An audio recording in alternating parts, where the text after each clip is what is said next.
Budi voda, a ne stijena. Vodič za uspješno komuniciranje.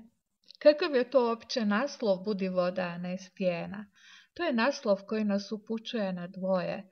Prvo, da uspješnost komunikacije uvijek ovisi o meni. Ja se moram prilagoditi. Ja moram biti voda, želim li da komunikacija bude uspješna.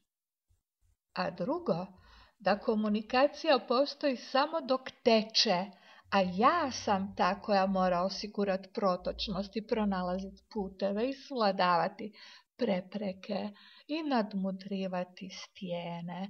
A ko su stijene?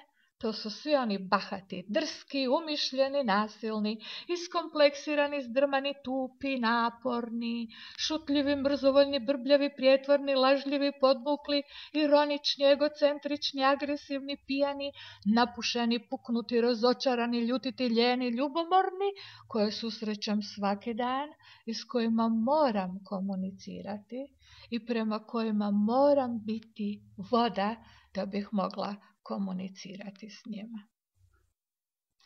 Osim toga, svako od nas neprestano je svaki dan u simultanim ulogama, istovremeno promatrač i sudionik, sugovornik, susjed, prijatelj, rođak.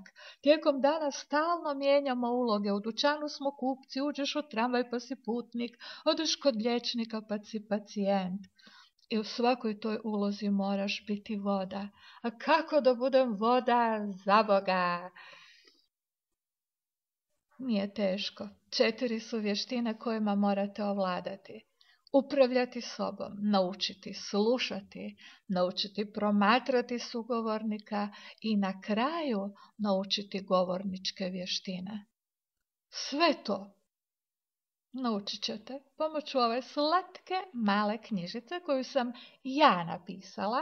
Darko Macan ju je opremio duhovitim ilustracijama, izdala ju je Školska knjiga, a košta samo 39 kuna.